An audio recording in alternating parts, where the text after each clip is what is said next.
Hello and welcome to Season 2 of the Life at Leyton Podcast with me, Sarah Glanville, as your host. Here at Leyton UK, we know our people are more than just their job. The careers of our people are part of their unique lives, and who they are as a whole person is what fundamentally contributes to their success and the success of our business. In the podcast, we'll spend time with one of our exceptional people from across the business. And in each episode, we'll look to explore the people behind the job titles, the unique and brilliant stories that make them who they are. Today, we have Quadri Akinrinade on the podcast. Quadri is our head of IT across the UK and the US. The work that he and his team do to keep us all online and secure is fundamental to the business. In today's episode, Quadri and I discuss how he turned a passion for computers into a career, and the path he took to make that a reality. Quadri also drops a lot of tips and advice for those from a diverse background who are looking to get into a tech career. Thank you, Quadri, for sharing your story. And thank you all for tuning in. Grab yourself a coffee and get ready to be inspired by the people that are Leyton UK.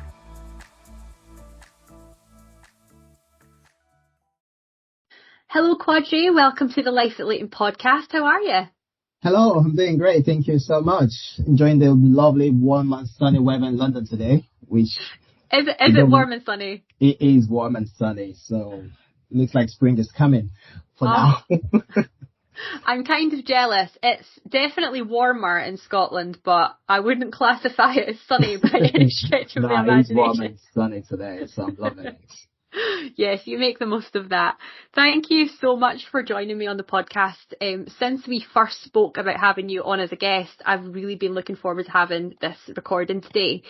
You head up our IT support team here in the UK and the US, keeping us all online and secure. Have you always had an affinity for IT and computers?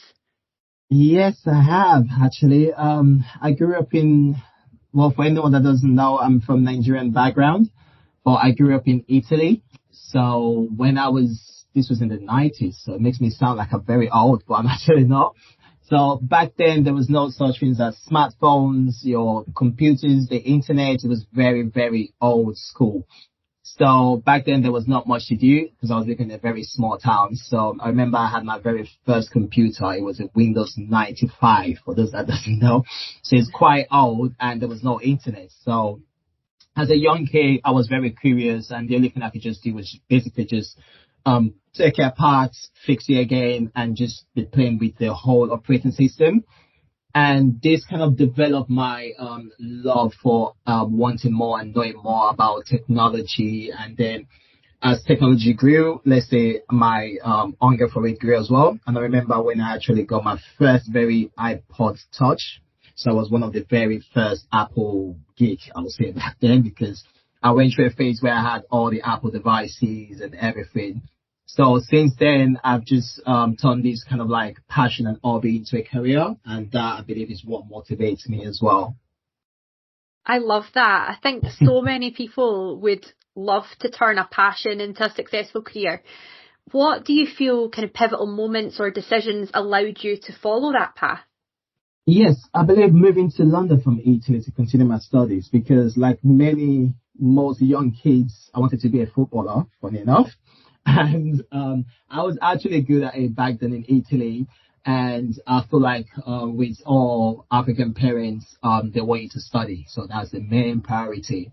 So I like the drive in terms of like pursuing that football career. And also deep down, I know I couldn't make the sacrifices that footballers nowadays do. So my only route when I moved to London to study and continue my study in computer science was basically just to throw this passion into a career. And because as I grew older and the technology around me as well was kind of like growing at a faster rate.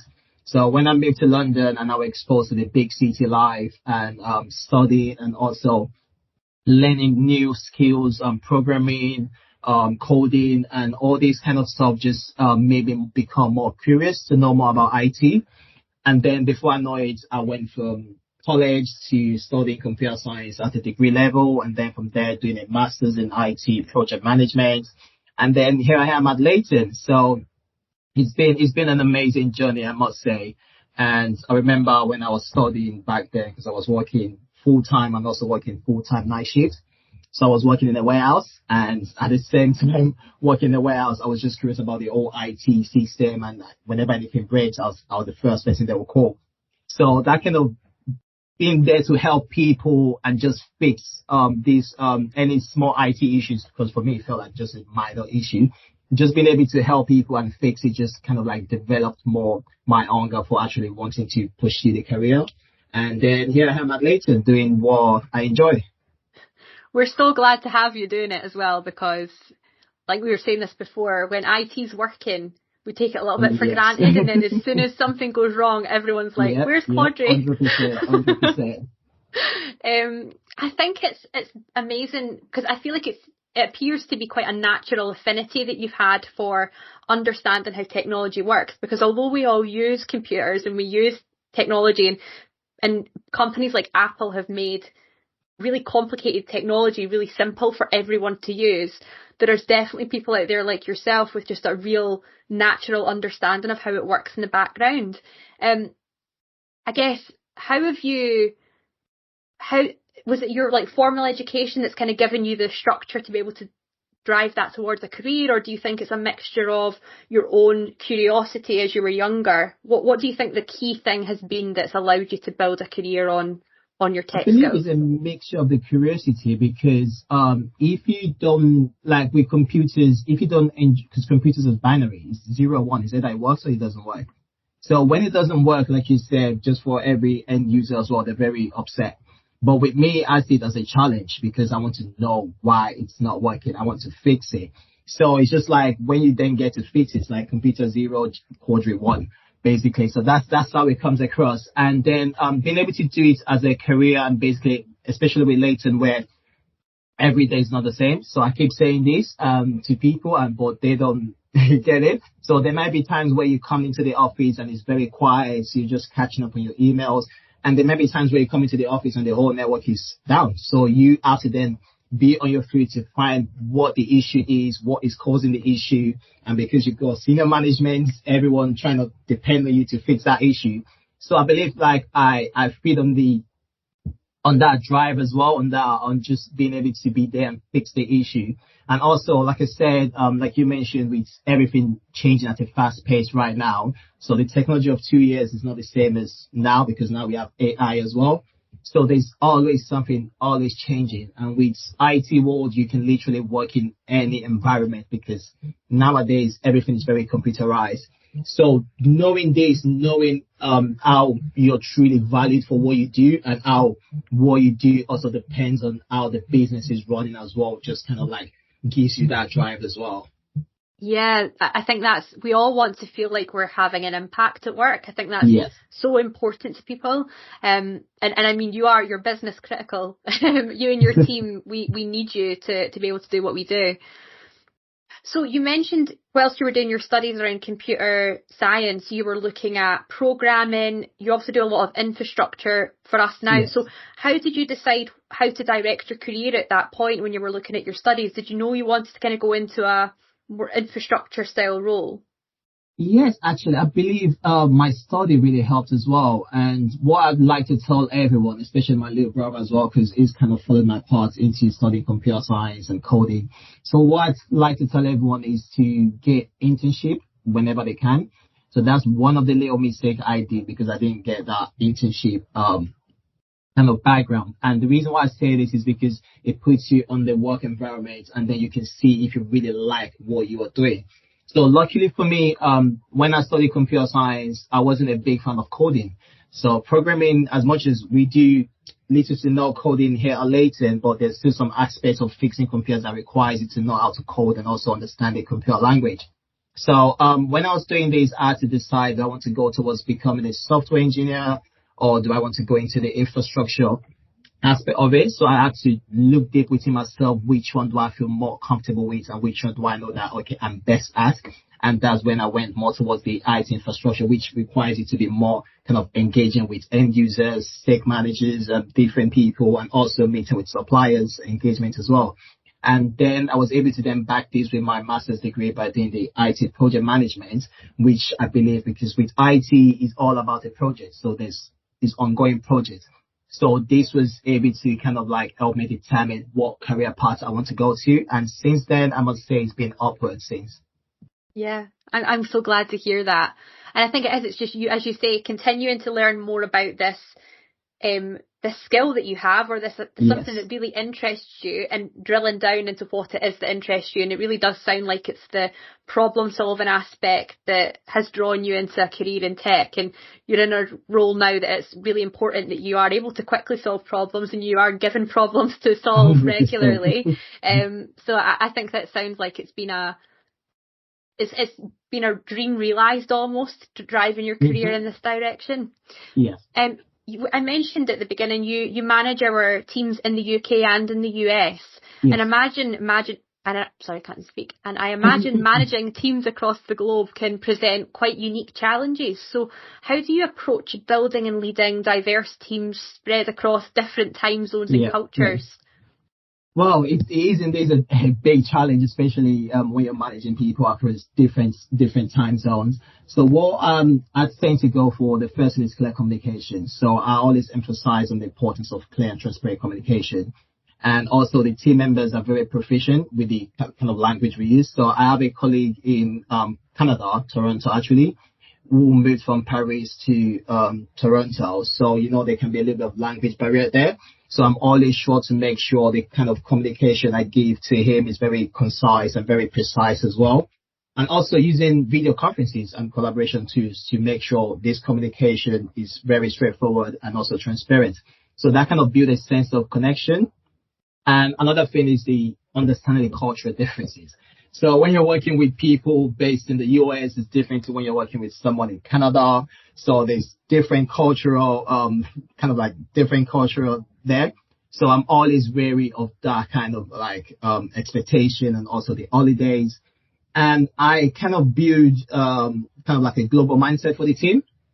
So when we do have our bi-weekly check-ins, is always with the colleague here in London, Michael, with a colleague in Toronto and a colleague in Boston. So everyone kind of see each other as a team. So even if we're working in different time zones, there might be an issue with the US office where I get Michael to help fix remotely, and vice versa with a colleague in Montreal and Boston. So that way they don't feel left out, because you don't want them to feel like, okay, just because I'm based in Boston, then I just look after Boston. So I'm just making the team very very proactive as well. So one of the things that I believe as well is just creating that environment where everyone can speak freely. So even myself as a manager, I want to create like a kind of environment where if there's an issue, even if I'm doing wrong, just let me know. And then so this kind of like make them feel accountable for the sites where they're looking after, because even though I'm here in London, I have full trust in the colleague in Boston, same for the colleagues in Toronto to manage the site, and same for the colleague in London. So I do know that when I'm on holiday, these colleagues, they'll feel valued because they know this is their location and they're looking after it. So that is how I do it, even though there are times where I have to work up to late whenever there's issues with the US. But I know I've got people there on site that they don't need me to be there physically, apart from when I go to check in every now and then. So this has been the easiest part of the journey is the people. So at the end of the day, I can rely on IT, I can rely on different tools to kind of fix the issues remotely, but it's the person on site and how I treat that person that makes it easier for everyone. So that's pretty much how it is. I just hear you, like what you're saying there is like you just have developed this really good relationship with the people that work for 100%. you. You've got a lot of trust.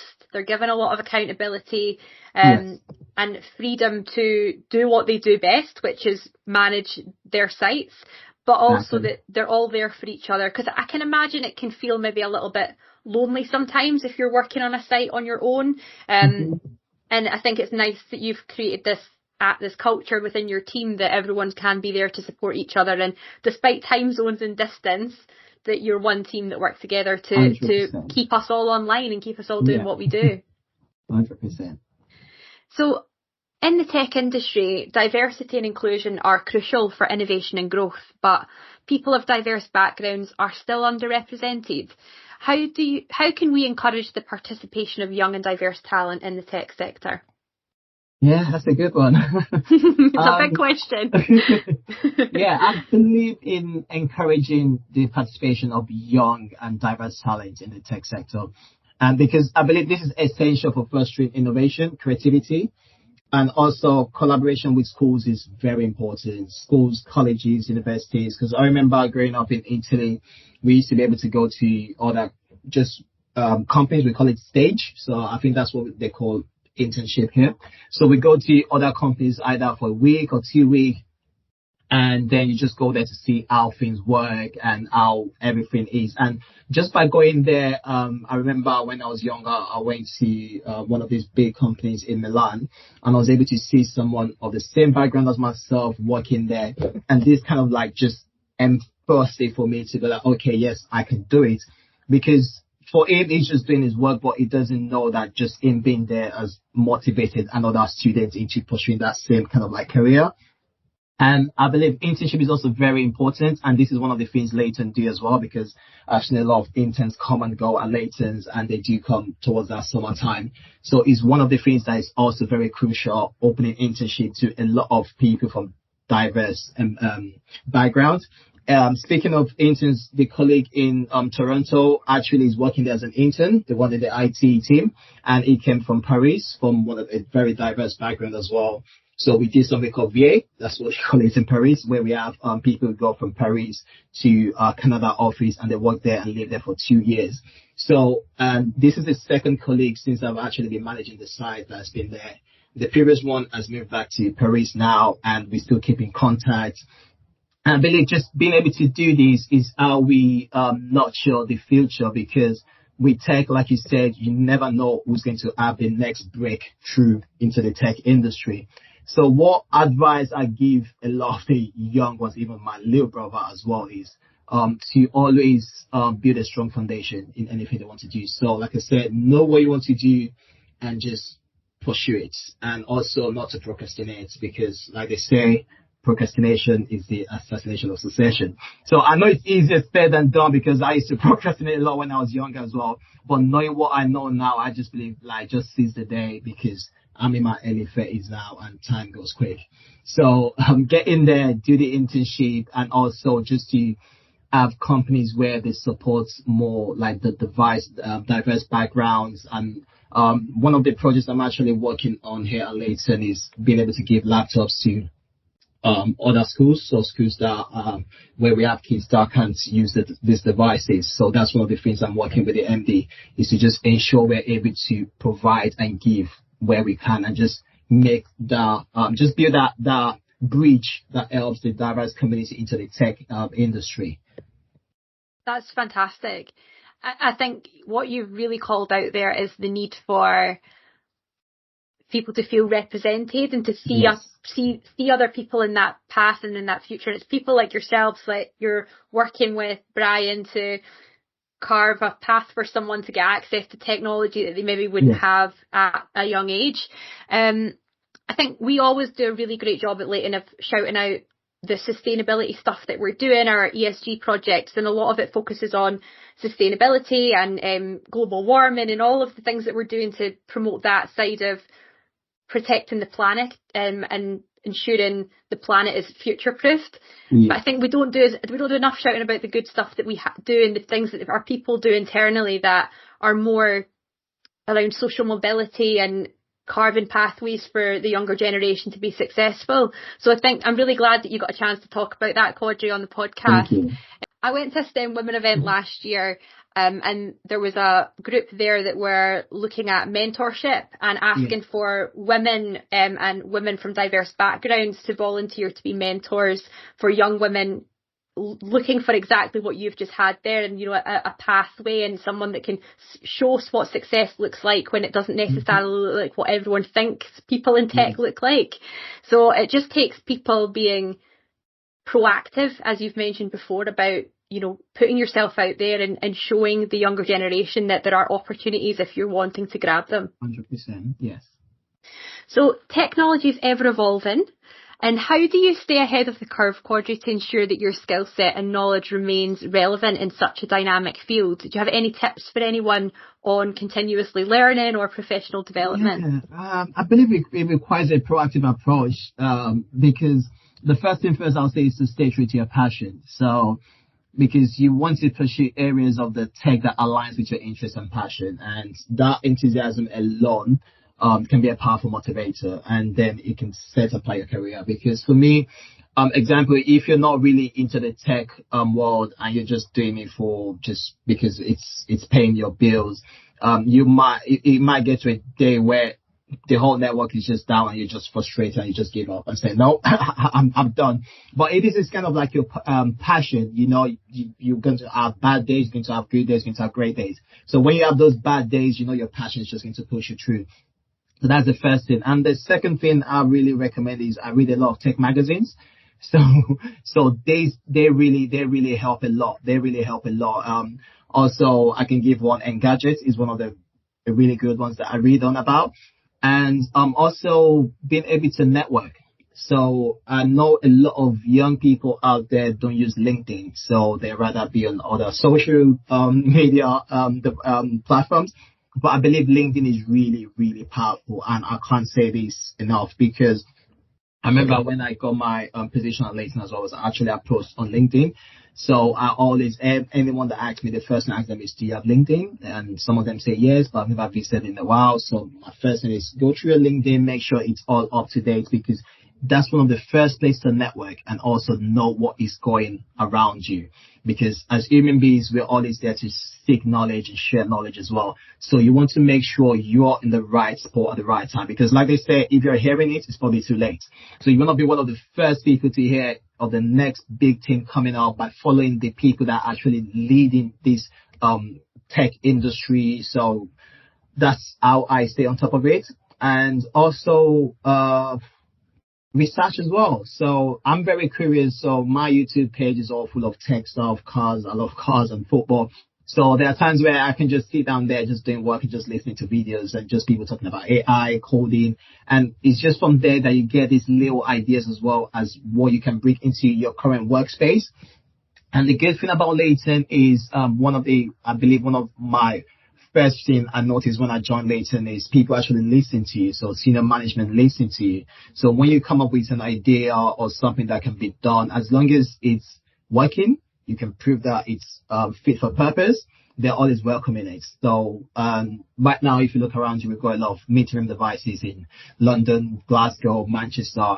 Because I remember when I joined Leyton, we didn't have no such things. But when I went to the then MDs and even our current MDs, they're always there to say, yes, let's do it.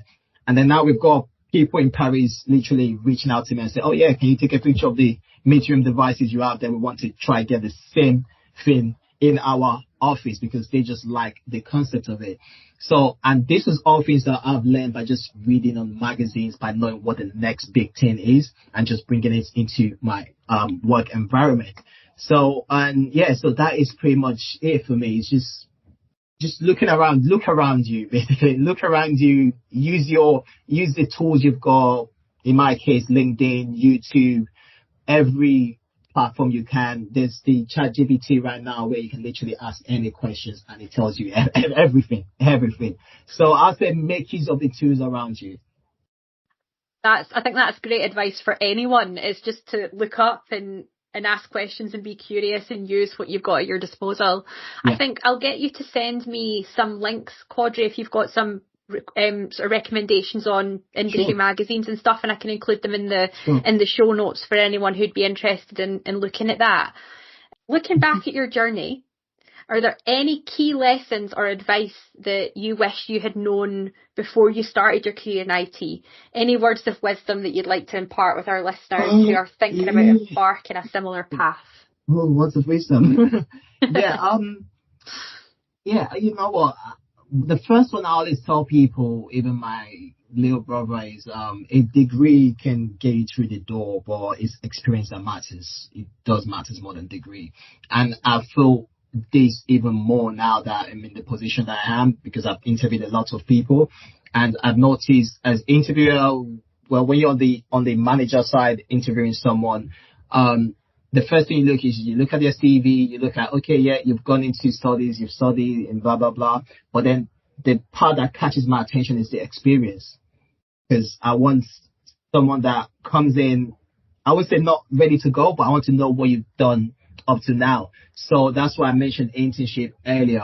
It is very, very important because nowadays you've got universities where you've got like your 3-year course and some of them might give you 4 years with an option to go into industry and do an internship. I would say that 1 year in industry is not a waste of time. It is really, really crucial because when I finished my degree back then and I looked around and I was like, okay, what next now? I've studied computer science. How am I going to get into the industry? It wasn't very straightforward. So that's why I went to go do my master's degree. And not until I started from the very bottom, which is the junior IT, before I was able to work my way up. So I believe experience is really important. And also people from diverse background, they just need to remember that unique background and experience brings valuable perspective into the tech industry because we just have to embrace our individuality, stay determined and just continue to push boundaries. Because I remember one of the first things that caught when I came to Leyton and I did my first interview then, it was with Anthony Pechev and he's left now. So the moment I mentioned that, oh yeah, I'm Nigerian, I'm from Italy, I can see he's going, oh, you're from Italy, because he understood a little bit of Italian. And then we started speaking about Italy. And on a different side note, I probably wouldn't have mentioned it, but just because I was from that background and I was able to embrace my background as well, made me stay one step ahead. So that's why I always say, embrace your background and what is yours will be yours. And yes, just keep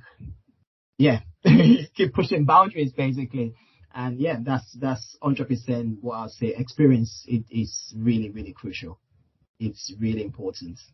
That's brilliant advice. All of that, very motivational as well. If someone was looking to find an internship, do you know how you would go about doing that, or have you advised anyone the best way to do that? So I know right now. Funny mentioned that I read something on LinkedIn today. I see a lot of the thing about a lot of young people now as well. They're even more curious and more hungry than I was back in my day, because I see a lot of young people now literally outside the station all dressed up with their experience and say, okay, I'm looking for internship. And a lot of them actually get internship in big industries by just putting themselves on the spot outside the train station and say, listen, this is my CV, this is everything I can do. But not everybody's successful that way. So what I tend to do is I'd say get a mentor. So like you mentioned earlier, mentorship is very, very important. So when you have a mentor, this is already half of the work done, because then they can lead you through the right path, tell you, okay, this is the right path to do, this is what you should go for, this is how you do it. So once you've secured that part, then you have to look for companies. So look for companies that are offering internship, companies that are doing, that are hiring from a diverse background as well, and you see yourself fitting in. So that's one of my first thing to do. And then once you find this company, reach out to them and see, because most companies are actually very welcoming when you request for internship, apart from the fact that they, what's the word? Because they know is a give and take, because they're not paying you full time as the normal staff would do, but at the same time, that's not the purpose of you being there. You're there to get experience. So they're there to give you that experience, but you're going to have to work for it. So I would say seek out these companies, reach out to them, and make sure your LinkedIn is up to date, because there as well, you've got recruiters that actually reach out via LinkedIn. And I didn't know this until I started updating my LinkedIns and stuff, because it is very crucial. And once you reach out to these companies, just let them know. And I wouldn't say 90%, but out of 10 companies, there will be that one that will offer you an internship. And it's really, really important, because already you're one step ahead of your peers, because once you come out from uni, everyone has the same thing in common, which is you all have a degree. So either you're first class, you get a 2-1, you get a 2-2, is your experience that matters. So once you get that internship and you've got that experience, you're already one step ahead of the rest. So I would say just stick the internship, mentorship, and then, stay true to your passion. Perfect. Amazing. Thank you so much. Is there anything else anything you wanted to mention before we sign off? No, that's everything. I just always tell people, please raise the tickets. Thank you. That's everything. Because yes, internal people, if you're listening, raise a ticket if you've got an IT issue. Yeah. But that's pretty much everything from my side. Yeah, perfect. You had to get that in there before we signed off. I had to. You take your chance. Thank you so much, Quadri, and thank you to everyone listening along at home. I hope that you all enjoyed that chat as much as I did. We're going to be back in a month's time with our next episode, but until then, if you're one of the members in our talent community and you're interested in finding out more about what the future might look like at Leyton, please reach out to one of us here in the talent acquisition team. I'll put my contact details in the description below, or check out our careers page for the roles that we have live currently. We'll be back in a few weeks. Thanks again, Quadri, for sharing your story. Thank you all for listening in. This has been the Life at Leyton podcast.